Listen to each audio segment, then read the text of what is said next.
Assalamualaikum warahmatullahi wabarakatuh.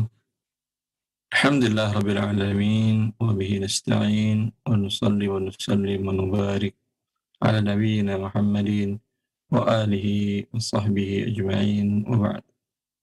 Ikhwani wa akhwati fillah, insyaallah kembali kita melanjutkan pembahasan dari kitab Zadul Mustaqni' fi Ikhtisarul Muqni' yang sekarang masuk bab as-sabah setelah kita sebelumnya menjelaskan al-furud, yaitu ashabul furud yang mendapatkan warisan dengan 1/2 atau 2/3 atau 1/4 atau 1/8 atau 1/3 atau 1/6 yang dijelaskan oleh Allah Azza wa Jalla dalam Al-Quran surat An-Nisa ayat 11, kemudian 12, dan di ayat 176 masih di surat An-Nisa.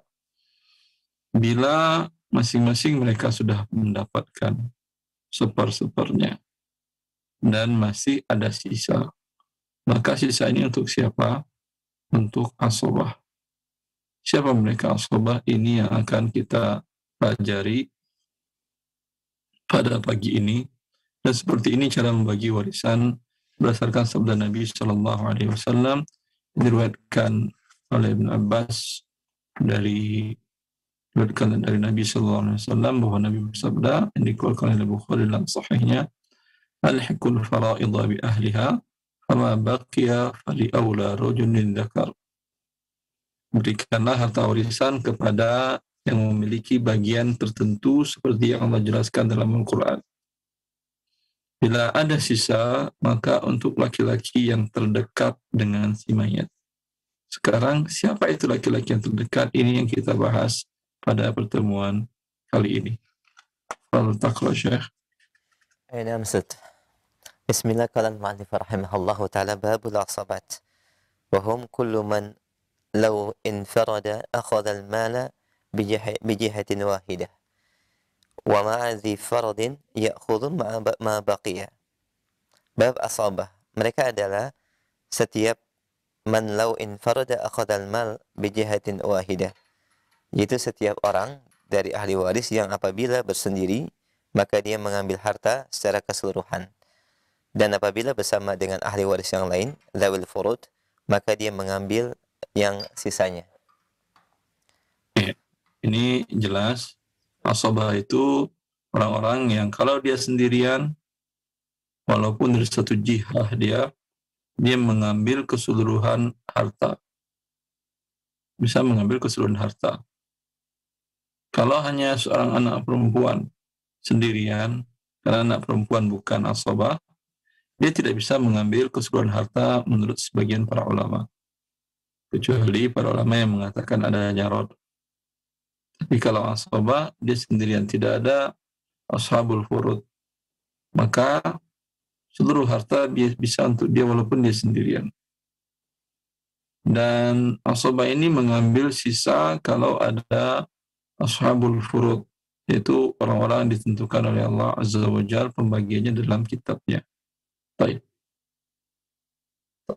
Masih Syekh. Fa'akrabuhum ibnuna summa ibnuhu wa in nazal. Dan akrabuhum, yang terdekat di antara mereka adalah ibnun, yaitu anak laki-laki, summa ibnuhu, kemudian anak dari anak laki-laki dari anak laki-laki, wa in nazal, dan terus ke bawah. Summal abu, kemudian ayah, summal jaddu, kemudian kakek, wa in ala, terus ke atas, ma adamil akhi li abawaini aw li ab, dengan syarat tidak ada saudara seayah dan seibu atau saudara seayah. Summa huma, siapa? Summa huma. Kemudian siapa keduanya? Nah. Ya. Siapa mereka para ashabah tadi? Sini mu'allif menjelaskan, yaitu dimulai dan ini berurutan. Bila yang paling dekat ada, sisanya tidak dapat. Siapa mereka ini? Pertama urutannya adalah anak laki-laki. Ini as-sabah bin nafs ya. Nanti akan ada asabah bil ghair dan ada asabah mal ghair. Ini yang kita bahas sekarang asabah ma'an nafs. Dengan dirinya sendiri dia menjadi asabah. Sama anak laki-laki dari yang meninggal. Kemudian bila anak laki-laki tidak ada, berpindah kepada asabah selanjutnya, yaitu cucu laki-laki dari garis anak laki-laki. Ya. Sampai ke bawahnya. Anak laki-laki dari cucu laki-laki juga seterusnya. Thumma al-ab. Kemudian ke atasnya, bila cucu tidak ada, ke bawah tidak ada, baru berpindah asabah ke atas urutannya. Ayah dari yang meninggal. Kemudian ayah dari ayah. Dan begitu seterusnya melalui jalur laki-laki seluruhnya. Adapun ayah dari ibu atau kakek dari jalur ibu tidak menjadi asabah, dia menjadi zawil arham. Baik. Di sini mu'alif kembali mengingatkan bahwa kakek bila bersama saudara sebapak seibu dan saudara sebapak menjadi asabah. Ini berdasarkan perkataan mazhab Al-Hambali yang marjuh, yang lemah, yang telah kita bahas tentang permasalahan kakek dengan saudara kandung dan saudara sebapak. Pendapat yang terkuat dalam mazhab jumhur para ulama, di mana kakek dapat, sedangkan saudara-saudari tidak dapat bila ada kakek. Maka di sini juga demikian urutannya. Menurut pendapat yang rajih, tentu kakek tanpa embel-embel. Ya, kakek tanpa embel-embel. Kemudian summa huma, kemudian mereka berdua. Mereka berdua adalah saudara sekandung, seayah seibu, dan saudara seayah. Wasil Syekh. Nah, Ustaz. Summa huma, yaitu, dan kemudian keduanya yaitu saudara sekandung dan saudara seayah. Summa banuhuma abada, kemudian anak-anak mereka, yaitu anak-anak dari saudara sekandung dan saudara seayah. Summa ammun li abawain, kemudian paman seayah dan seibu. Summa li ab. Paman seibu gimana maksudnya, Ustaz?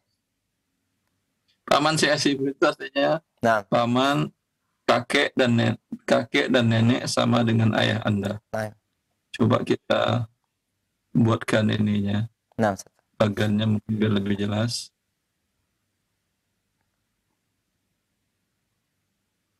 Ya, seorang Ahmad namanya. Ahmad anak dari Ali. Ya. Ali anak dari Amir. Ya. Ahmad ini wafat. Ya. Ayah dari Ahmad adalah Ali. Ya. Ali ini ayahnya adalah Amir, kakek. Kemudian Amir ini punya anak laki-laki. Selain Ali, ada juga umpamanya Faiz. Ada kemudian Saleh. Ya. Amir ini punya istri namanya umpamanya Salma. Ini anak mereka berdua, anak mereka. Ya. Ini yang maksudnya, dan ada juga Amir nikah dengan Sarah, punya anak laki-laki juga, umpamanya Qamar. Ya, Qamar. Ini Faiz dan Saleh, paman dari si Ahmad ini, seayah seibu dengan Ali. Maksudnya kakek dan neneknya sama dengan Ali. Adapun Qamar Ini paman seayah dengan Ali ini, dengan Ahmad ini. Cukup jelas, Ustaz? Wazi, Ustaz. Nah, hasil. Summa banuhuma kadzalika. Demikian juga anak-anak keduanya. Summa a'mamu abihi li abawain. Kemudian paman-paman dari ayahnya. Satu nenek dan satu Berarti kakek. siapa itu? Nah, Ustaz? Paman dari ayahnya, Iya, saudara kakek. sahih, Ustaz. Ya, kemudian Summa ahli li maksudnya abin. paman dari ayahnya itu saudara kakek. Nah, Terus summa li abin. Kemudian sekakek, enam, Ustaz. Satu. seuyut lah, Ya, sebuyut. seuyut. Terus kakek. Kemudian anak-anak mereka. Kemudian a'mamu jaddihi, yaitu paman-paman dari kakeknya. Summa Ini subhanallah. Mungkin di banuhum Indonesia tidak kadzalik. ada lagi. Naam. Baik. Kemudian anak-anak mereka. Naam. Ya, ini mungkin di Indonesia jarang ada yang sampai orang yang masih hidup sampai kakek-kakeknya. Ya, kalau tadi adalah paman sekakek. Coba kita lihat lagi tadi baik. Ini Ahmad, Ali, Faiz, Soleh, Komar. Ini paman dari Ahmad. Sekarang Amir ini ke atas ada orang tuanya. Namanya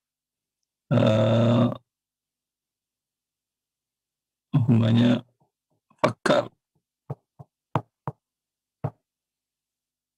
Pamannya. Dan Fakar selain Amir, dia juga punya anak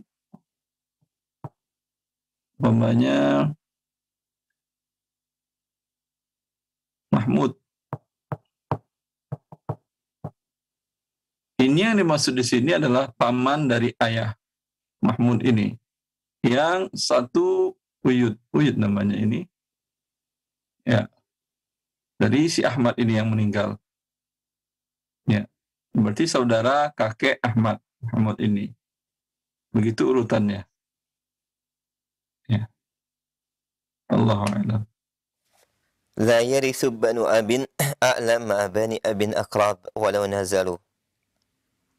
Dan tidak mewariskan banu abin a'la, anak-anak dari ayah yang terjauh. Nah, maksud ma bani Ya. abin aqrab, bersama dengan anak-anak ayah yang lebih dekat.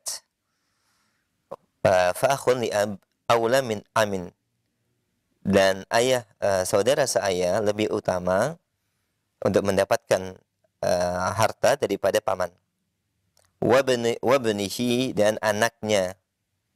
Wabni akhin li abawain, dan anak dari saudara seayah dan seibu, atau dalam hal ini senenek dan sekakek. Naam.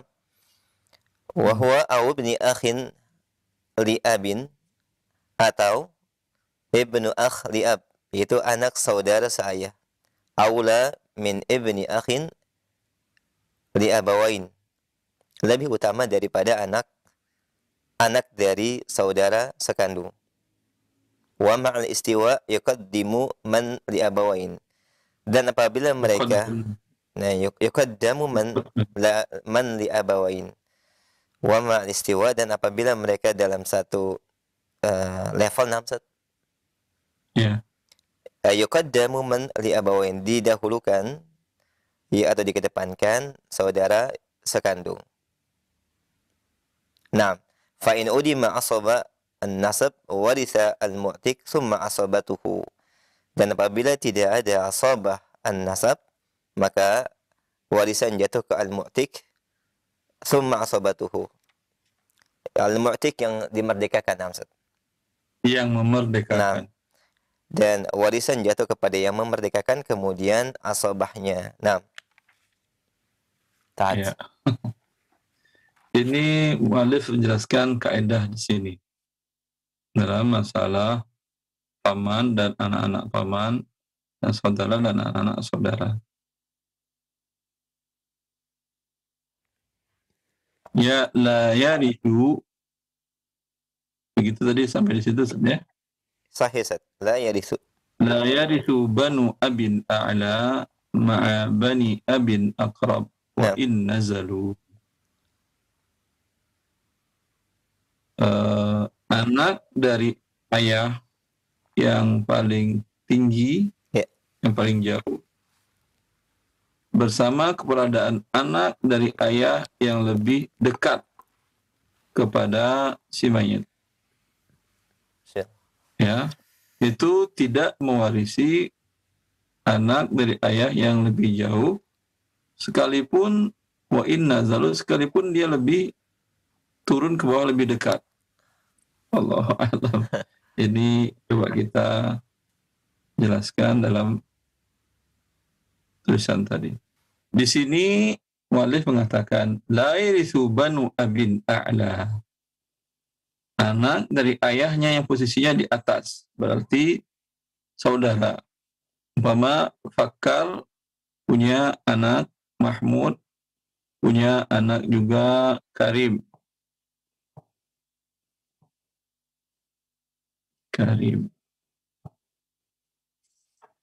Di mana dikatakan la yarithu banu abin a'la. Fakar statusnya tinggi, paling jauh. Maka anak-anak Fakar, bila ada anak yang lebih dekat, yaitu Amir. Anak Amir masih ada Faiz, ada Soleh. Ya, anggap Ali sudah wafat. Karena kalau Ali hidup semuanya nggak dapat.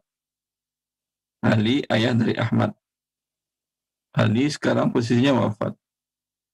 Ya, maka anak-anak Fakar, Karim dan Mahmud tidak mendapat warisan bersama adanya anak dari ayah yang lebih dekat. Ya, sekalipun posisinya lebih jauh. Amir punya anak Faiz, punya Soleh. Bila Faiz Soleh ini masih hidup, Mahmud tidak dapat. Ini masih hidup. Mahmud tidak dapat, Karim tidak dapat. Ini yang dimaksud oleh muallif. Fa'akhun li abin aula min ammin wa ibnihi. Saudara seayah Ahmad, bapaknya Ali. Ali menikah sama umpamanya Sumayyah. Sumayyah lahir, Ali dan Sumayyah ini lahir anaknya Ahmad dan Hamid. Yang wafat adalah Ahmad.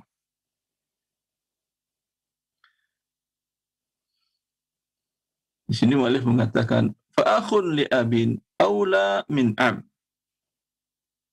Saudara yang seayah lebih didahulukan daripada paman. Dengan Sumayyah lahir Ahmad. Ali menikah lagi, menikah dua istrinya selain Sumayyah. Dia punya anak dinamakan sini Hamad.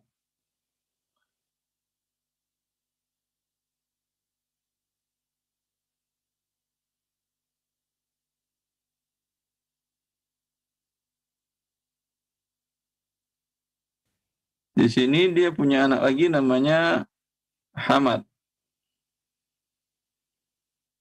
Hamad ini saudara ayah dengan Ahmad. Maka bila Hamad hidup, masih hidup,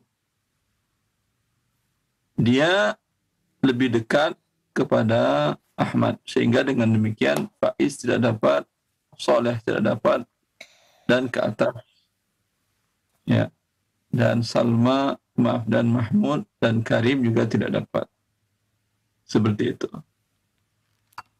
Wa huwa aw ibnu akhin li abin aula min ibni akhin li abawaini.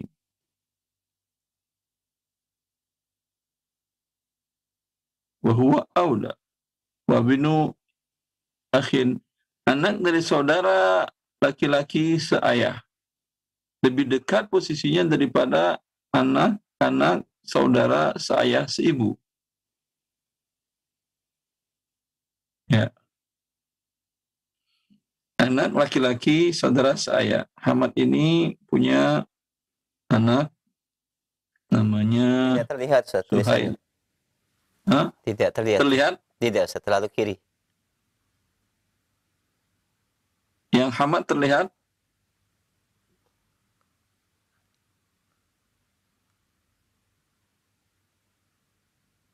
Nah, Sekarang terlihat? ya. Wadih Ustaz, sekarang terlihat. Ya. Dia punya anak di sini namanya tadi Karim.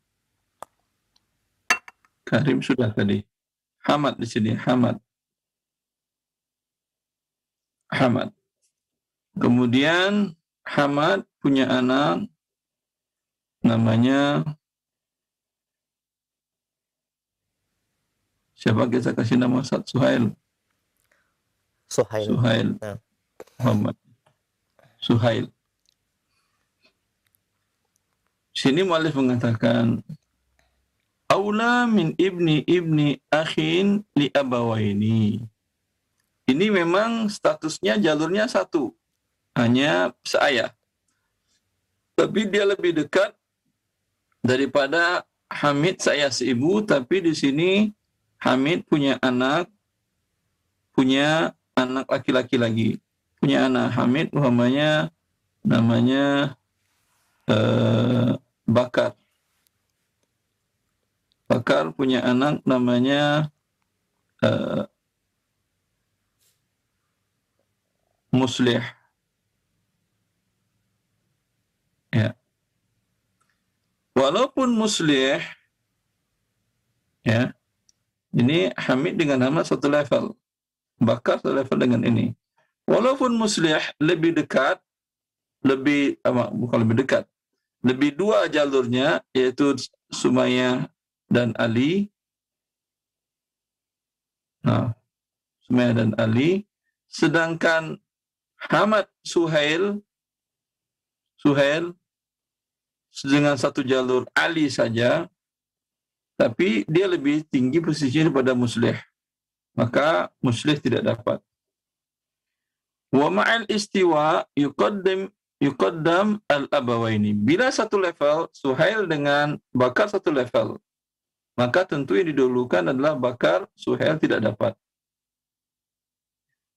Jelas ini Ustaz ya? Lihat levelnya, kalau satu level, lihat jihanya, dua jihah kah, ayah ibu, atau seayah saja. Kalau satu level, tentu ya ayah ibu lebih didahulukan. Tapi kalau di bawah levelnya, ya tentu yang di atas level lebih dahulukan walaupun cuman seayah saja. Fa in udima asabatun nasab warisal mu'tiku thumma asabatuhu. Apabila ahli waris yang nasab tidak ada, maka yang menjadi ahli warisnya adalah orang yang memerdekakannya. Andai dahulu dia adalah budak, kemudian dimerdekakan, dan sekarang dia wafat dan punya harta. Dan asabah, dia tidak ada anak dari anak, cucu dari anak, cucu laki-laki dan anak laki-laki tidak ada, sampai ke bawah pun tidak ada. Kemudian ayahnya sudah wafat, ayah dari ayahnya pun sudah wafat, kakeknya. Kemudian saudaranya, seayah seibu pun sudah wafat atau tidak ada, atau saudara seayah tidak ada atau memang sudah wafat. Kemudian anak dari saudara seayah seibu tidak ada, anak dari saudara seayah tidak ada. Kemudian paman saudara ayahnya tidak ada, kemudian anak dari paman pun sudah tidak ada, anak laki-laki dari paman tidak ada. Kemudian paman dari bapaknya, itu saudara kakek laki-laki dari jalur laki-laki tidak ada, anak dari saudara kakek laki-laki juga tidak ada, ya. Baru pindah ahli warisnya kepada orang yang memerdekakannya. Kalau andai dia dulu adalah budak. Kalau dia bukan budak, manusia merdeka, hanya sampai di situ. Terjadi perbedaan pendapat para ulama dalam hal ini. Sebagian telah mengatakan dalam mazhab Syafi'i umpamanya bahwa sisa hartanya tadi diberikan kepada Baitul Mal, yaitu kas negara, dengan syarat apabila kas negara itu muntazim. Muntazim itu teratur, berjalan dengan baik. Dan dalam konteks kita kaum muslimin yang tinggal di Indonesia tidak ada Baitul Mal. Negara kita tidak memiliki Baitul Mal. Maka diberikan kemana? Pilih pendapat yang kedua, pendapat sebagian para ulama yang mengatakan sisanya dikembalikan kepada ashabul furud. Dinamakan dengan rad permasalahannya. Ya, Nah, cukup Ustaz. yakfi Ustaz, alhamdulillah. Baik, alhamdulillah, jazakumullah khair atas penjelasan. Demikian pendengar dan pemirsa Roja TV terkait dengan penjelasan bagian daripada asobah dan rinciannya dalam gambar Ustaz jelaskan. Alhamdulillah, dan kita berikan kesempatan untuk selanjutnya dalam soal sesi jawab bagi Anda yang ingin memperdalam pembahasan terkait dengan asobah ini. Silakan kami buka pertanyaan. Kita akan terima via telepon terlebih dahulu. Silakan. Baik, halo. Iya, sudah masuk, silakan. Halo, Assalamualaikum. Waalaikumsalam warahmatullahi wabarakatuh. Dengan siapa, Umu di mana? Iya, dengan Umu Salma di Jakarta Timur. Silakan Umu Salma. Ustadz, saya mau tanya, begini Ustadz, kan suami saya terlibat penggelapan uang di kantornya. Ini dugaan sementara dari instansi pemerintahan ya. Tapi sebenarnya suami saya udah bilang kalau uang itu dia cairkan tapi tidak dia pakai, tapi dia kasih ke atasan-atasan di instansi tersebut gitu. Nah, tapi karena memang di audit yang dipersalahkan itu adalah suami saya, maka suami saya kan untuk menggantikan uang itu secepatnya dia mau menjual rumah, Ustadz. Nah, sedangkan rumah itu kan rumah milik kita berdua. Jadi suami saya mau pinjam di bank konvensional yang mana saya sudah tahu hukumnya kalau pinjam uang di bank itu adalah riba dan sangat terlarang ya. Tapi suami saya bersikeras kalau dia mau tetap minjam uang di bank, dan saya dipaksa untuk menandatangani surat pengajuan untuk peminjaman tersebut. Kalau saya tidak mau, dia bilang dia akan menceraikan saya. Dan ancamannya seperti itu karena sudah tidak ada pilihan lain, dia harus membayar hutang-hutangnya itu, dan jaminannya rumah yang kita miliki, Ustadz.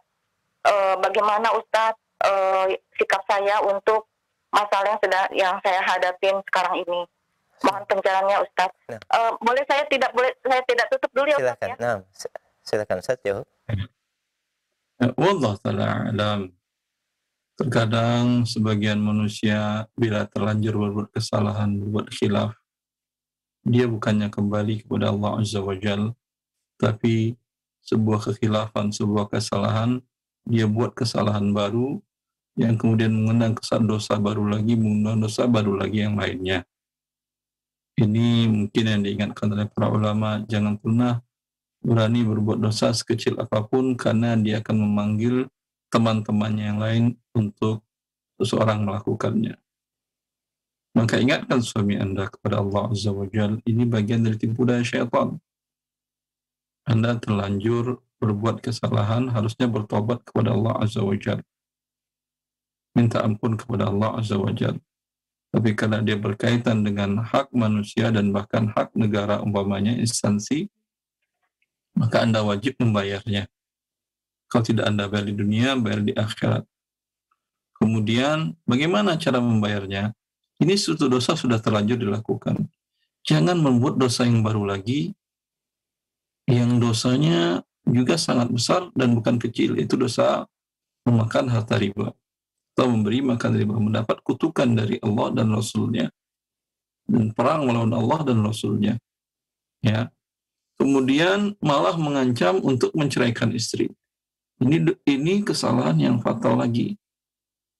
Ya, memang begitu syaitan memperdaya manusia sedikit demi sedikit, sehingga hal-hal yang signifikan, yang sangat penting dan mendasar dalam kehidupan, sendi-sendi pokok kehidupan dihancurkan oleh satu dosa yang pertama dilakukan tadi. Maka wallahu ta'ala alam, yang saya nasihatkan kepada Anda, wahai ukhti muslimah, bersabarlah dan minta solusi kepada Allah Azza wa Jalla. Saya dan Ustadz yang lain kemungkinan bisa menyampaikan ucapan solusi. Tetapi solusi yang sangat berarti adalah apa yang ditentukan oleh Allah Azza wa Jalla kebaikan. Bertakwalah kepada Allah, tentu jangan berani melakukan dosa besar tadi. Dan minta selalu kepada Allah agar Allah selalu memberikan hidayah kepada Anda dan kepada suami Anda. Dan silahkan katakan kepada suami, jangan satu dosa yang terlanjur kau lakukan membuat kau terjerumus selamanya dalam dosa tadi. Kalau kita jual rumah ini tidak ada masalah. Dan kalau di sana ada saham saya, bila terjual, saham saya berikan, kita ngontrak dengan saya yang membiayai. Ya. Yang jelas minta kepada Allah Azza wa Jal, dan jangan Anda hanya sekedar mengadukan kepada manusia, Ibu, jangan hanya sekedar mengadukan kepada manusia, adukan kepada Tuhan manusia yang bisa memberikan segala solusinya. Di waktu-waktu yang mustajab, minta berdoa kepada Allah Azza wa Jal dengan yakin akan dikabulkan. Dan Allah telah mengatakan, Udu'uni astajib lakum. Mintalah kepadaku, pasti akan aku kabulkan. Semoga Allah dan banyak berdoa, Allahumma inni a'udzubika minal hammi wal hazan wal ajzi wal kasal wal jubni wal bukhl wa min ghalabatid daini wa qahrir rijal. Perbanyak baca doa tersebut. Semoga Allah mengangkatkan keluh kesah Anda, kesedihan Anda, dan penguasaan orang terhadap diri suami dan diri Anda. Cukup ya Umu, jadi kita berikan kesempatan bagi yang lain. Jadi Ustaz, jadi intinya saya tetap itu ya, tetap tidak menuruti untuk menandatangani ya Ustaz ya. Kalau Anda turuti, Anda dan suami Anda jatuh kepada dosa perbuatan baru. Suami Anda berbuat riba, Anda yang sebelumnya tidak terbawa pun terkena berbuat riba. Dan itu sebuah dosa besar. Nah. Jelas, Ibu. Maka nasihati suami dengan sabar, dengan baik. Kemudian yang lebih penting dari itu adalah berdoa kepada Allah agar Allah memberikan solusi yang tidak dimurkainya. Kalau solusi suami tadi itu bukan solusi namanya. Itu mempercepat murka dan azab Allah turun kepada suami dan Anda sekeluarga. Saya kira tidak ada yang mau. Ya baik Ustaz. Jazakillah khairan Ustaz untuk pencerahannya. Assalamualaikum warahmatullahi wabarakatuh. Waalaikumsalam warahmatullahi wabarakatuh. Jazakallah khair Ustaz atas jawaban dan nasihat yang diberikan. Dan demikian Umu yang bertanya, semoga Allah berikan solusi dan jalan keluar dari permasalahan yang dihadapi. Barakallahu fiik wa jazakillah khairah. Kami berikan kesempatan yang kedua. Silahkan, sudah masuk. Ya. Assalamualaikum. Waalaikumsalam warahmatullahi wabarakatuh. Dengan siapa Bapak, di mana? Dengan Allah di Kepulauan Riau. Baik, silahkan akhi, fadhal. Langsung ya? Naam, silahkan. Assalamualaikum Ustaz. Assalamualaikum warahmatullahi. Gini Pak Ustaz. Saya pernah berencanakan mewakaf sebidang tanah untuk pembangunan musala. Jadi sudah 10 tahunan ini masyarakat setempat termasuk RW-nya sepertinya tidak merespon. Nah, jadi bagaimana sebaiknya tanah tersebut Pak Ustaz? Daripada terbengkalai semak belukar, bagaimana sebaiknya? Karena masyarakat itu tidak melalui Pak RW, tidak ada respon sama sekali sudah 10 tahunan ini Pak Ustaz. Apakah saya boleh menarik balik wakaf itu atau bagaimana sebaiknya menurut syar'i? Demikian Pak Ustaz, saya tunggu jawabannya. Bentar Pak, jangan ditutup Pak. Iya. Ya. Bapak sudah mengucapkan bahwa tanah ini saya wakafkan atau belum? Ya, saya mengatakan secara resmi tidak juga. Saya bilang Pak RW, saya merencanakan ingin menyerahkan. Sebentar Pak, jangan terlalu panjang. Berarti Bapak hanya berencana kan ya, belum berikrar berwakaf? Belum ikrar belum Pak, cuma mengatakan ya, kalau ya udah. Baik. Kalau hanya sekedar berencana, dalam syariat kalau rencana itu tidak ada konsekuensinya. Oh gitu Pak ya. Beda kalau Anda mengatakan kepada istri Anda atau kepada siapapun, itu tanah yang situ sudah saya wakafkan. Sudah saya wakafkan untuk dibangun di atasnya masjid. Baik masjidnya jami', tempat sholat Jumat, atau masjidnya tidak ada Jumatan tapi masjid. Itu berarti sudah wakaf, tidak bisa ditarik. Sebentar. Ada saya katakan kepada Dan istri dan anak-anak saya, ada saya katakan satu bidang tanah yang disebut itu kalau abah hidup, masih hidup, itu abah akan wakafkan. Tapi kalau abah yang meninggal, itu tidak ikrar namanya. Kalau abah hidup, abah wakafkan itu tidak. Kalau itu tidak.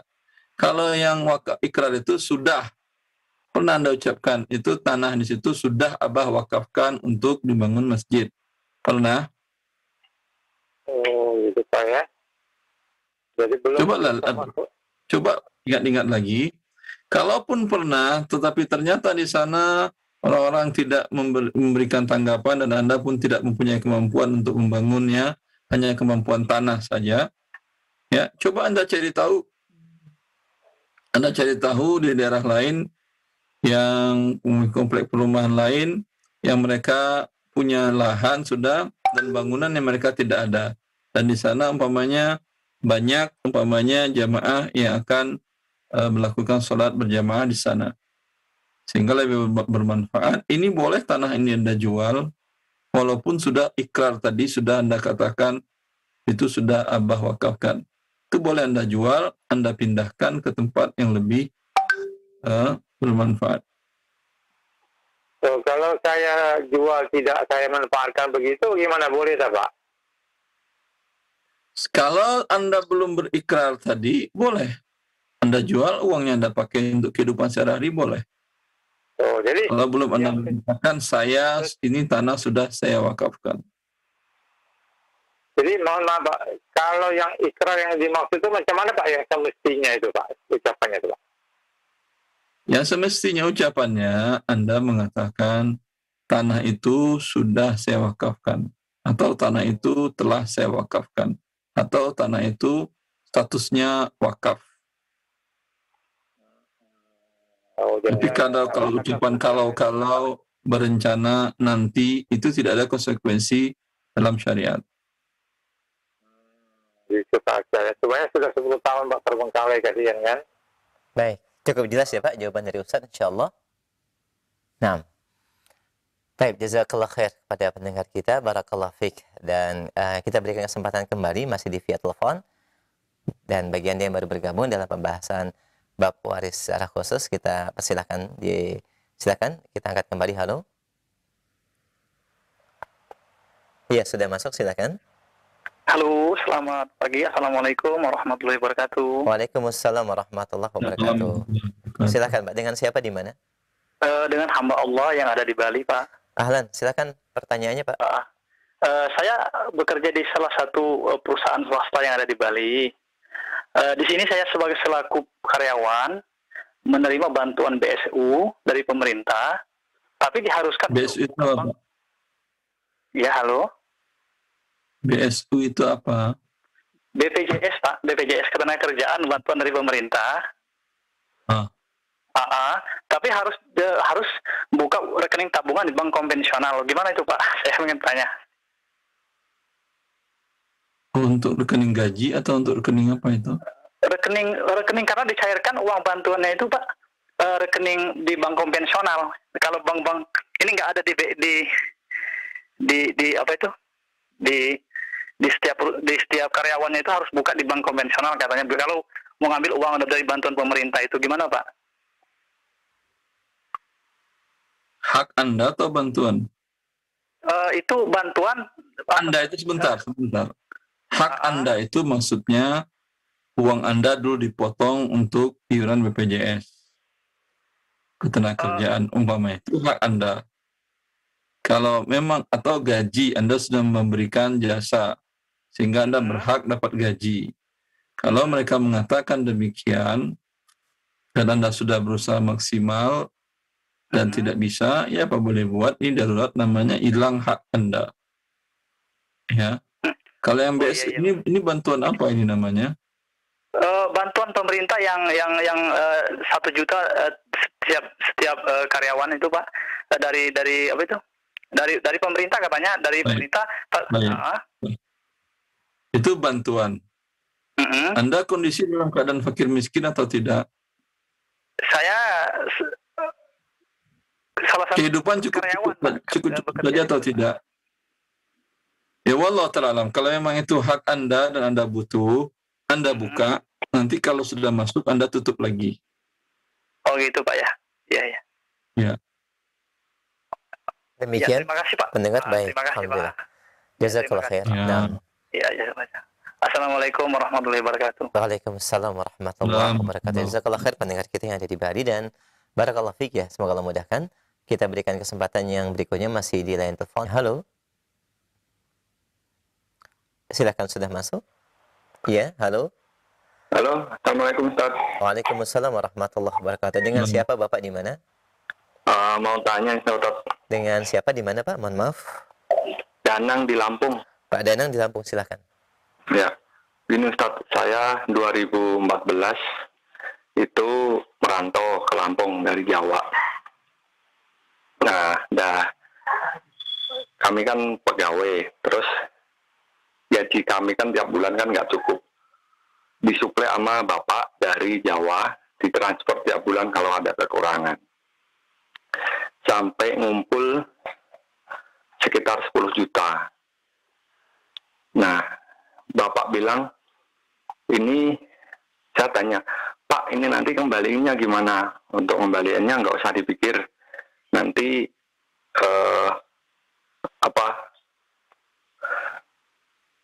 kalau bapak sudah tidak bisa bekerja, nanti diganti dengan nasi 1 piring tiap hari. Bahasanya seperti itu Ustaz. Nah, pada tahun 2016 bapak meninggal. Nah, uang itu apakah menjadi harta waris? Kami kan 3 bersaudara, harus dibagi ke keluarga atau gimana Ustaz? Saudara-saudara yang lain dapat uang juga? Tidak? Tidak Ustaz, tidak. Baik. Anda diberikan oleh Bapak karena biaya hidup Anda kurang dari hasil pekerjaan Anda, begitu kan? Iya Ustaz, benar Ustaz. Itu bagian dari nafkah, tidak perlu Anda keluarkan lagi. Oh iya Ustaz, iya Ustaz. Itu nafkah orang tua kepada anaknya. Walaupun anak sudah bekerja, Ustaz, walaupun anak sudah bekerja. Iya. Takutnya kakak sama adik kan bertanya-tanya nanti, ini yang satu ini. Kalau yang sampaikan, kalau namanya nafkah sesuai kebutuhan. Kalau kakak dan adik Anda di waktu itu kehidupannya juga kurang, tapi ayah tidak membantunya, itu iya. Ayah berdosa. Harusnya di satu dikasih nafkah, yang lain dikasih nafkah juga. Iya. Tapi kalau yang 2 kakak dan adik Anda, saudara Anda yang lain, nafkahnya berkecukupan, ya, maka ayah Anda boleh atau wajib memberikan nafkah kepada Anda. Ya Ustaz, nah Ustaz. Iya. Nah. Terima kasih Ustaz jawabannya. Jazakumullah khair. Waalaikumsalam warahmatullahi wabarakatuh. Jazakallah khair Pak yang ada di Lampung, barakallah fiik. Baik, kami masih berikan kesempatan pertanyaan via telepon sebelum kami akan dari chat WhatsApp. Kita sapa kembali penanya selanjutnya. Halo. Halo, Assalamualaikum Ustaz. Waalaikumsalam warahmatullahi wabarakatuh. Dengan siapa Bapak, di mana? Sama Edi dari Bandung. Pak Edi di Bandung, silakan Pak. Mau nanya Ustaz, ini kalau kita kan ada saudara yang kerja di bank konvensional Ustaz ya. Suami istri kerja di bank konvensional. Terus sering bawa makanan ke rumah, sering ngasih ke rumah. Itu kita boleh makan atau nggak, halal untuk dimakan sama kita nggak Ustaz? Wallahu a'lam. Saya lebih condong pendapat sebagian ulama dan pendapat Syekh Shalih bin Fauzan Al-Fauzan. Beliau berpendapat dan sebagian para ulama yang lain bahwa ini tidak boleh dimakan. Dan nasihati dia. Kewajiban Anda menasihati dia untuk meninggalkan pekerjaannya yang diharamkan, yang dimurkai oleh Allah Azza wa Jalla. Dan konsekuensi dari menasihati tentu Anda tidak makan. Kalau Anda nasihati kemudian Anda makan juga, ya berarti kan tidak tidak cocok dengan nasihat Anda.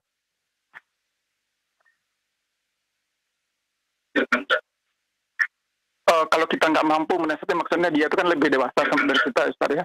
Ya kalau mungkin kita nggak mampu menasihati, maksudnya dia itu kan lebih dewasa dari kita. Mungkin dia akan lebih untuk mengajari kita lagi nanti, atau orangnya tidak biasa untuk menerima nasihat, gimana tuh, Ustaz?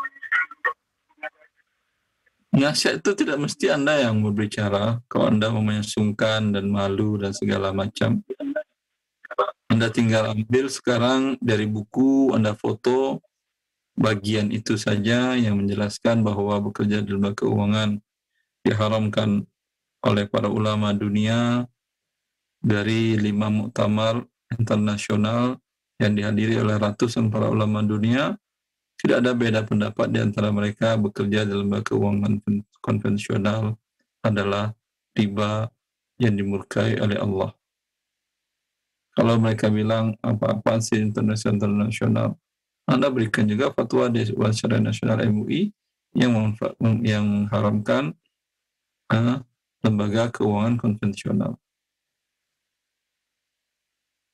Terima kasih, Ustaz. Assalamualaikum warahmatullahi wabarakatuh. Waalaikumsalam warahmatullahi wabarakatuh. Jazakallah khair Pak, barakallah fiik. Ustaz, kita akan angkat pertanyaan dari WhatsApp, beberapa yang sudah masuk. Baik, diantaranya Assalamualaikum warahmatullahi wabarakatuh. Barakallah fiik ya Ustaz. Dari Ummu Zidan di Pekanbaru, dia bertanya, nenek dari ibu saya mempunyai sebidang sawah pada tahun 1998, Ustaz. Dan sawah tersebut digadaikan oleh nenek saya, yang waktu itu diketahui oleh anaknya, itu ibu saya, ke seseorang sebesar 10 gram emas mungkin ya. Dan sebelum nenek... Enggak. 10 emas, Ustaz. Oh, taib. 10 emas di Sumatera itu berarti 10 emas itu 2,5 gram. Satu emas.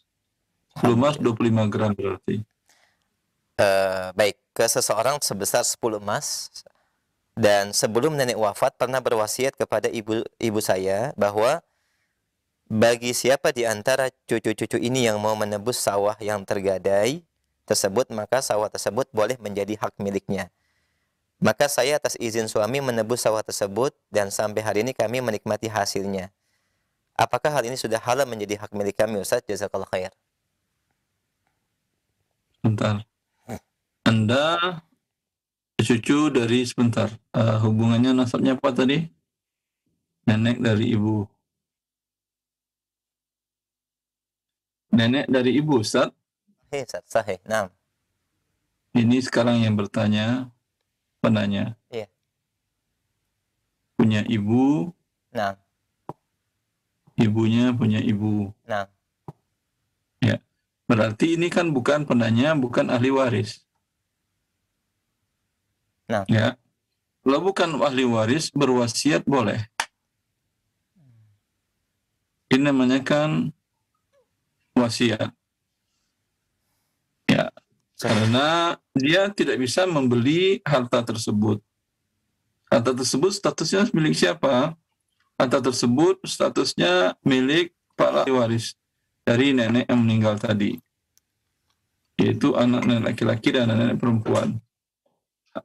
Karena itu, kalau dia ingin memilikinya, dia tentu membelinya dari mereka. Nenek sudah meninggal. Kalau sekedar menebus, kemungkinan harganya jauh lebih tinggi. Sehingga ada sebagian selisih, yaitu di mana di sana adalah wasiat. Asalkan selisihnya tidak terlalu besar, di bawah 1/3, umpamanya 1/5, 1/6, umpamanya maksudnya. Harga sawah itu umpamanya adalah 12 emas. 12 emas. Kalau mau dijual 12 emas.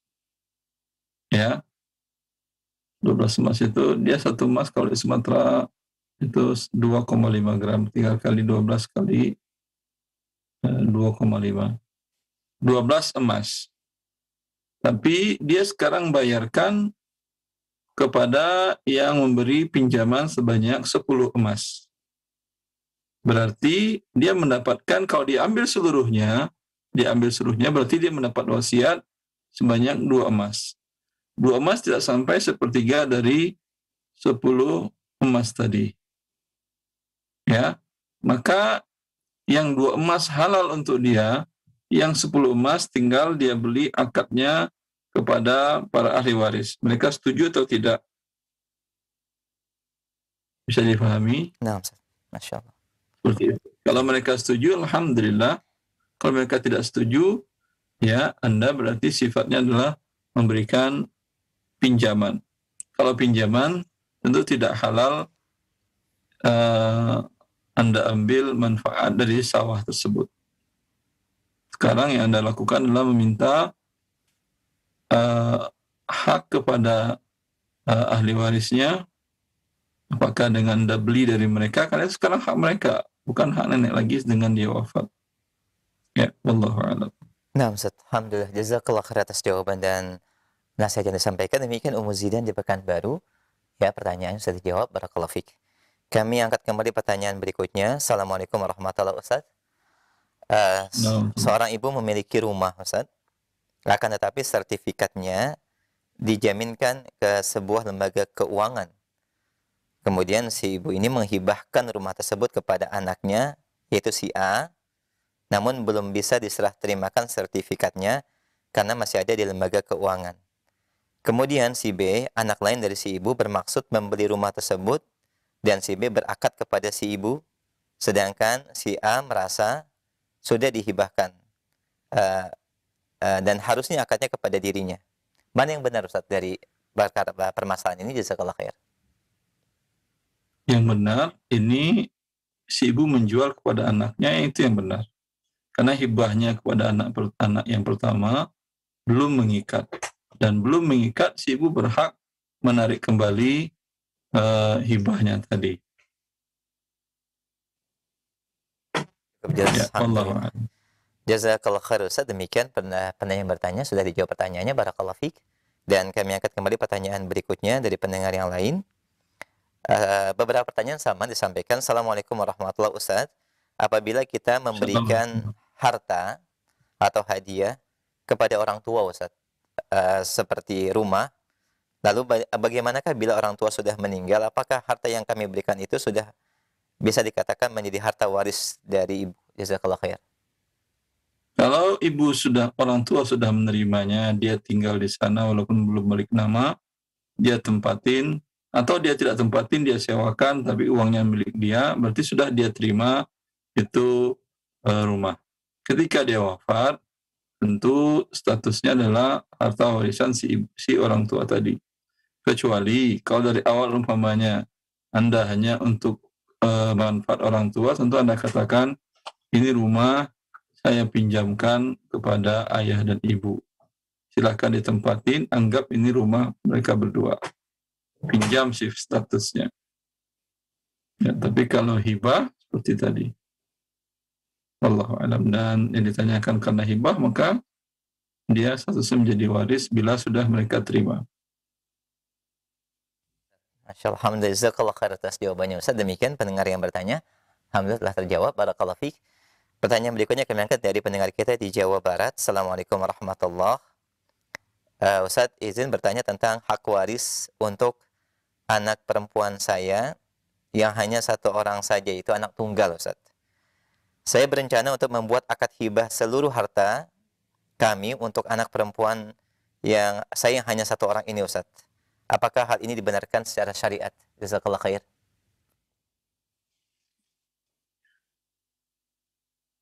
Hibah keseluruhnya kepada anak, itu terserah Anda, itu pilihan Anda.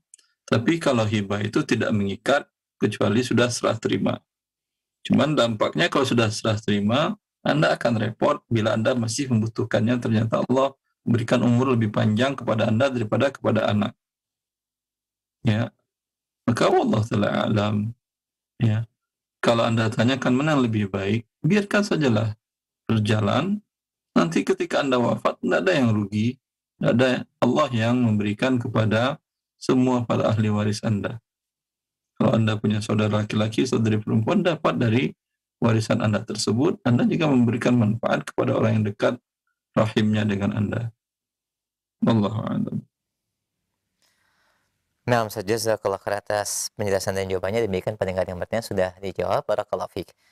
Kami angkat kembali pertanyaan terkait dengan harta waris dari pendengar kita, Ibu Yusri di Surabaya. Beliau bertanya, ibu mendapat warisan dari nenek Ustadz, dan nenek sudah meninggal 2005, adapun ibu meninggal tahun 2009, Ustadz. Pertanyaannya, ibu memiliki anak, yaitu 5 anak perempuan semua, dan ibu memiliki 2 saudara laki-laki. Bagaimana pembagiannya, Ustadz? Di mana kakak laki-laki punya 4 anak, 1 laki-laki dan 3 perempuan, dan adik laki-laki punya 1 anak dan 2 perempuan. Dia minta bagaimana pembagiannya. Nah, Ustadz.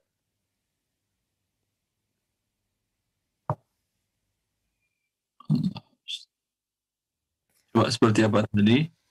Ibu mendapatkan warisan dari nenek, Ustadz, dan ibu meninggal tahun 2009. Ibu wafat. Terus namanya ibu apa? Tidak disebutkan, Ustadz. Ibu fulana wafat. Nah, terus mempunyai anak perempuan 5. Ahli warisnya 5 anak perempuan. Dan 2 saudara laki-laki, Ustaz. Anak perempuan ini haknya cuma 2/3. Nah. Maka ada sisa 1/3 untuk asobah. Asobah, ibu fulana tadi punya saudara laki-laki berapa? 2 saudara laki-laki, Ustaz. Saudari perempuan? Tidak ada, Ustaz. Tidak ada saudari perempuan? Tidak ada. Maka mengambil sisanya dibagi 2, bagi 2. Berarti 3, 2, 1. Ini 1 dibagi 2, berarti 2 dikali 3 sama dengan 6. Ada 2 dikali 2, 4, bagi masing-masing 1. Masing-masing saudara ibu atau paman si ibu Anda, masing-masing mereka dapat 1/6. Sisanya yang awalnya 4/6 untuk 5 anak perempuannya dibagi rata. Masya Allah. Baik, Ustaz. Alhamdulillah, dengan demikian Ummu Yusri di Surabaya bisa dilihat dan di foto pembagian warisan yang dijelaskan oleh Ustaz. Barakallahu fiik. Masih kami angkat pertanyaan terkait dengan warisan. Selanjutnya, Assalamualaikum warahmatullahi wabarakatuh. Suami saya meninggal tahun 2015 dan kami memiliki 2 anak perempuan. Kedua orang tua dari suami sudah wafat lebih dahulu, Ustaz. Dan suami memiliki saudara laki-laki 1 dan perempuan 2. Mohon penjelasan rincian pembagian harta warisnya, Ustaz.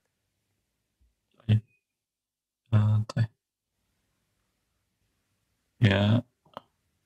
Yang ini sekarang suaminya wafat. Iya. Ahli warisnya istri. Seorang. Kemudian istri. Anak perempuan 2 tadi. Anak perempuan ada 2. Kemudian seorang saudara laki-laki. 1 saudara. 2 saudari. Saudara laki-laki dan 2 saudara perempuan. 2 saudara perempuan, saudari.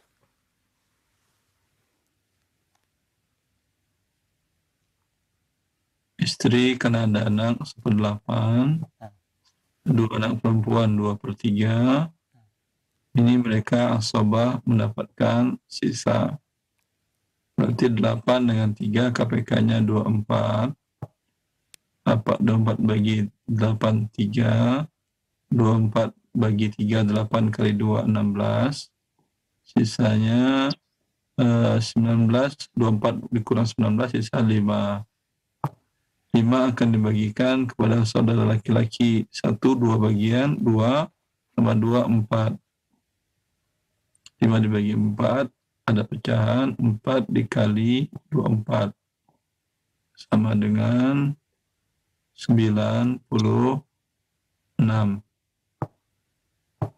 4 dikali 3 12 plus 6.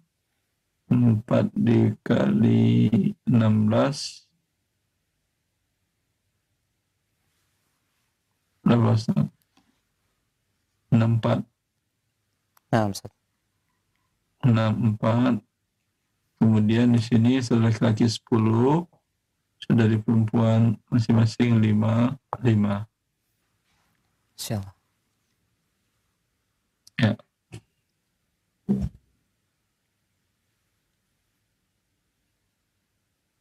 Silakan difoto. Baik, sudah Ustaz.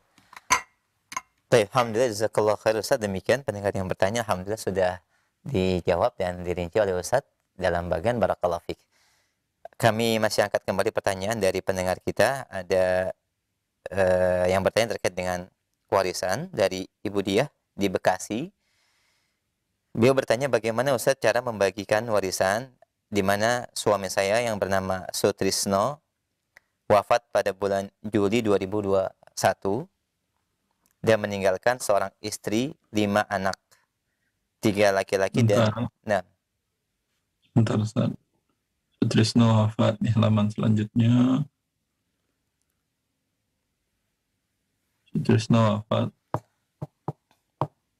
Bapak Sutrisno wafat Juli 2021 Ustaz.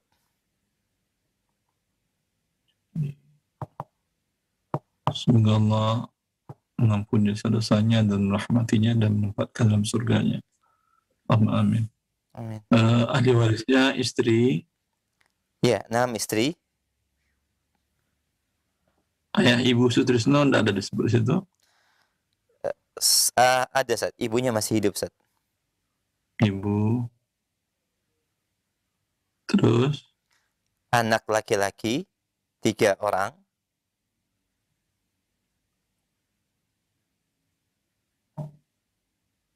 Dan 2 orang anak perempuan. Bapak Sutrisno meninggalkan rumah dan kendaraan. Pada saat hidup, almarhum berpesan kalau rumah jangan dijual. Mohon solusi dalam penyelesaiannya, Ustaz. pesannya tidak ada konsekuensi, tidak perlu dilakukan, karena ini pesannya beliau, sedangkan Allah berpesan dalam Al-Quran, yusikumullah fi auladikum lidzakari mithlu hadzil unthayaini. Allah mewasiatkan kepada kalian. Jadi pesan dari Allah, bila seseorang wafat, bagi hartanya seperti yang Allah jelaskan dalam awal surat tadi sampai akhir ayatnya dan ayat setelahnya dan ayat 176 dari surat Nisa tersebut. Situ Allah jelaskan hak masing-masing ahli waris tadi. Maka pesannya tidak perlu statusnya diabaikan. Tapi kalau umpamanya istri ingin juga, dia belilah hak dari ibu mertuanya. Ya, hak ibu mertuanya dia beli. Bagaimana ya? Bagaimana?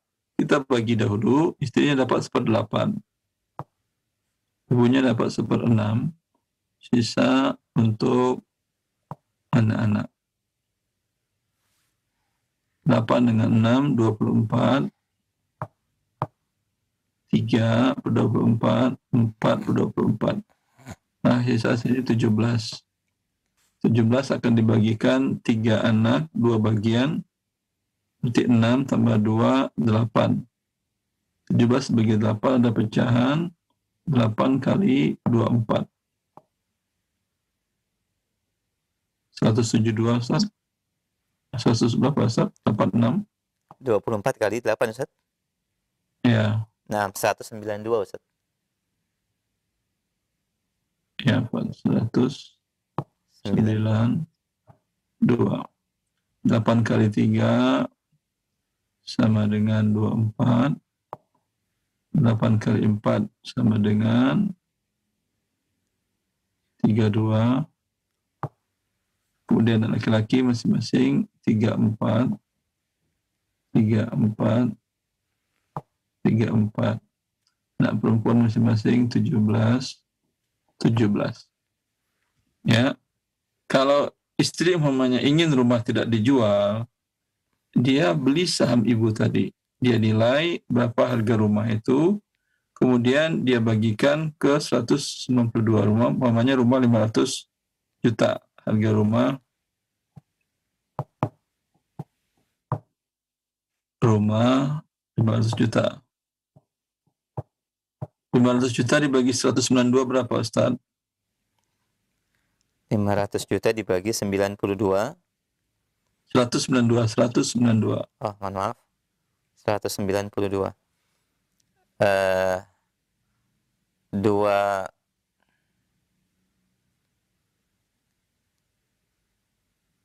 apa ini?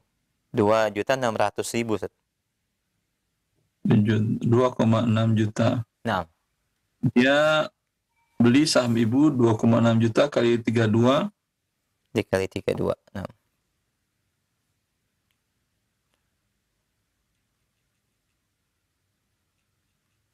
$83 juta, Ustaz. 83 juta. Kalau istri tidak ingin menjual rumah tadi, dia sampaikan kepada ibu, ibu ada hak di sini ibu, 83 juta kalau kita nilai rumah ini 500 juta. Ibu setuju 500 juta harganya? Setuju, kata dia. Ibu ada 83, kami akan berikan dengan kami mencicil kalau ibu mengizinkan. Kalau ibu umpamanya, ya udah kalau Anda tidak bisa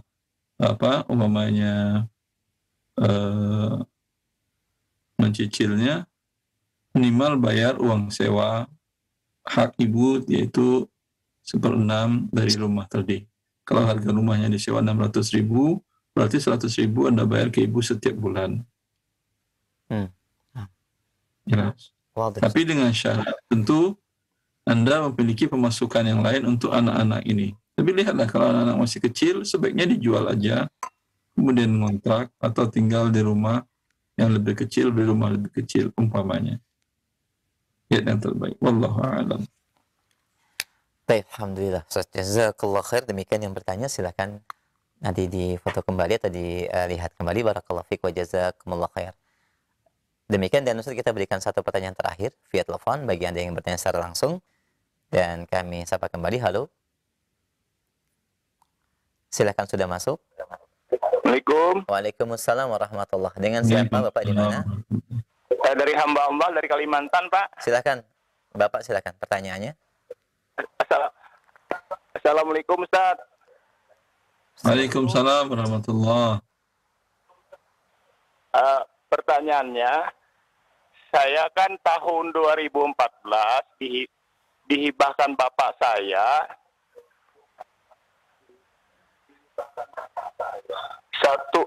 9 ruko, dan sudah di depan notaris berbadan hukum, Pak Ustadz. Nah, saya punya 5 saudara, saya sendiri laki-laki, 4 perempuan.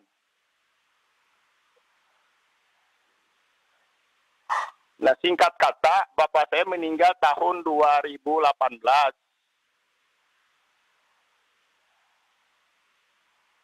Januari.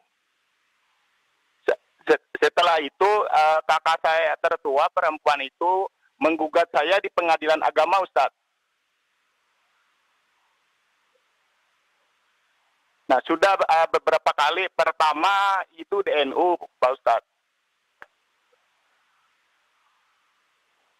Nah, kedua itu di PA pengadilan agama. Itu dia dimenangkan karena ada sesuatu, Ustadz. Saya banding ke PTA, dan saya di PTA dimenangkan, Ustadz. Nah, setelah itu beberapa itu digugatnya yang ketiga nih, Ustadz. Terus di PA, dan saya juga banding, dan saya ini masih berproses, Ustadz. Di PTA saya dimenangkan lagi, Ustadz. Pertanyaannya, Pak? Nah, pertanyaannya, yang bisa membatalkan hibah itu siapa? Apa kakak saya? Kan sedang kakak saya sudah menandatangani di depan notaris. Nah, harta waris itu Ustadz sebentar ada 2, ada 9 rokok peninggalan bapak saya, terus ada 6.000 meter persegi tanah yang dikuasainya dibalik namanya tahun 2000 ke nama suaminya. Itu pertanyaan kedua, setelah sedangkan saya tidak tanda tangan. Nah, itu pertanyaannya Ustadz. Assalamualaikum warahmatullahi wabarakatuh. Makasih atas pencerahannya Ustadz. Ditunggu Pak, jangan ditutup dulu. Afwan. Ya udah. Jangan ditutup dulu Pak. Halo? Saya nggak paham yang 6.000 meter tadi apa maksudnya? Kenapa? Yang tanah 6.000 meter maksudnya apa? Hibah kepada kakak-kakak Anda atau? Nah, yang 6.000 itu dikuasainya tahun 2000 dibalik nama. Kuasai siapa? Bon? Dikuasai siapa? Dikuasai kakak saya Rina yang menggugat saya, Pak Ustadz. Baik. Anda punya saudari 3? 5. Saya sendiri cowok, laki-laki. Anda laki-laki sendiri, saudari Anda 5 perempuan. Nah, tapi 2 meninggal sudah Ustadz, tinggal 3 yang hidup. 2 meninggal. Ya. Kemudian ayah Anda menghibahkan hanya untuk Anda. Pada anak-anak perempuannya yang lain dia tidak menghibahkankah? Tidak, tahun 2014 lagi Bapak hidup, saya dihibahkan karena si anak laki-laki. Karena tanah yang 6.000 itu sudah dikuasai kakak saya, Pak Ustadz. Sebentar, pertanyaan saya jawab dulu dengan iya dan tidak aja. Ayah Anda tidak menghibahkan kepada saudari-saudari Anda yang lain? Iya. Yang mereka saat itu masih hidup, tidak ya? Iya. Tidak menghibahkan. Maka kalau Anda ingin ayah Anda tidak dimurkai oleh Allah Azza wa Jalla, sebaiknya Anda jangan bersikukuh ya dengan hak kepemilikan 9 ruko tadi.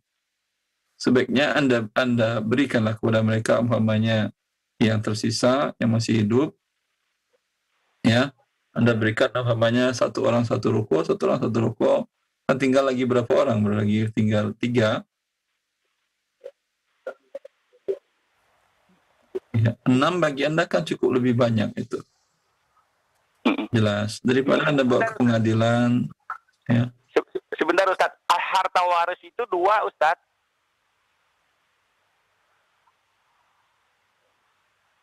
Jadi kalau harta waris itu wajib dibagi sesuai firman Allah. Tapi yang masalah hibah ini, masalahnya ini hibah, ini notarisnya, wallahu a'lam, mungkin karena tidak tahu hukum syariat. Kalau dalam Nabi SAW diminta oleh ayah daripada Nu'man bin Bashir, itu Bashir, untuk Rasulullah menjadi saksi bahwa dia memberikan hibah kepada anaknya Nu'man. Maka Rasulullah SAW menanyakan, apakah seluruh anakmu kau berikan hibah yang sama? Dia mengatakan, tidak ya Rasulullah. Kata Rasulullah, Rashid bihi ghairi fa inni la ushidu ala jawr. Aku tidak mau menjadi saksi, ini adalah perbuatan yang zalim, di mana seorang ayah menzalimi anak-anaknya yang lain. Maka Rasulullah tidak mau. Ya, maka apa yang dilakukan oleh notaris dan apa yang dilakukan oleh ayah Anda tadi sebuah kezaliman. Dan Anda kalau Anda namanya berbakti sama orang tua, ingin berbakti yang sudah meninggal, maka sebaiknya Anda berbagi dan saling merelakan kepada saudari-saudari Anda yang masih hidup. Sehingga ya Anda tidak dimurkai oleh Allah Azza wa Jalla, di mana semuanya mendapat hibah yang sama. Adapun ahli waris, sudah jelas pembagiannya berdasarkan firman Allah, sisa harta dari harta ayah Anda dibagi dengan anak laki-laki 2 bagian, perempuan 1 bagian. Ya, cukup jelas ya Pak. Alhamdulillah. Sebentar Ustaz. Sedangkan itu harta waris itu Ustaz dua objek gitu loh. Yang 6.000 itu dikuasai kakak saya lebih gede nilai nominal uangnya Ustaz.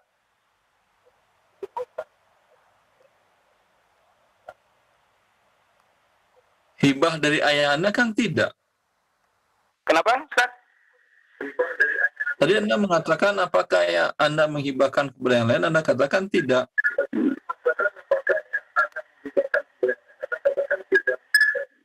Itu tidak lebih sepertiga Ustaz kalau digabungkan harta itu waris.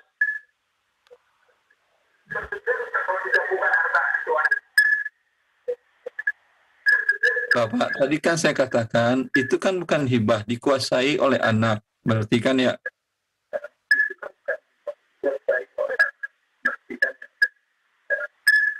Nah, Ustaz. Nah, Ustaz. Mohon maaf Pak, ya kalau dikuasai anak berarti bukan hibah namanya. Itu minta dibagi secara waris, anak tidak mau, di akhirat dia pasti akan mempertanggungjawabkan kepada saudara-saudarinya yang lain. Nah, insyaallah. Allah barik fiik. Saya kira cukup. Dan apalagi kasus Anda sudah masuk ke pengadilan agama, semoga Allah memberikan rahmat dan hidayahnya dan inayahnya kepada para penanggung jawab atau para aparat yang ada di pengadilan tersebut, memberikan jalan yang benar dan lurus sehingga urusan Anda diselesaikan sesuai dengan ketentuan syariat Allah Azza wa Jalla. Nah, Ustaz, jazakallah khair atas jawaban dan penjelasannya. Demikian Bapak yang bertanya, dan semoga ini menjadi solusi dan Allah berikan kemudahan dari permasalahan yang Bapak hadapi. Barakallahu fiik. Ustaz, ini merupakan pertanyaan kami terakhir dan sebagai ikhtitam dan kesimpulan kajian pagi ini, silakan Ustaz. Ya, tadi kita sudah membahas tentang siapa saja yang merupakan asabah bin nafs dengan urutan yang sudah kita jelaskan tadi. Dengan ini Allah yang Maha berkuasa atas segala sesuatu dengan syariatnya, membagikan kepada yang berhak menerima harta dengan sangat adil sekali. Kita hanya tinggal mempelajari dan menerapkannya saja. Tidak perlu susah-susah mencari cara yang adil. Tidak mungkin kita bisa berbuat adil karena kita bukan pencipta langit dan bumi. Maka yang adil hanyalah ketentuan dan aturan yang dibuat oleh pencipta langit dan bumi, dijelaskannya dalam kitabnya dan yang diajarkan oleh Rasulnya Muhammad sallallahu alaihi wasallam. Wallahu li taufiq wa sallallahu nabiyina Muhammad wa alihi wa sahbihi wasallam. Assalamualaikum warahmatullahi wabarakatuh.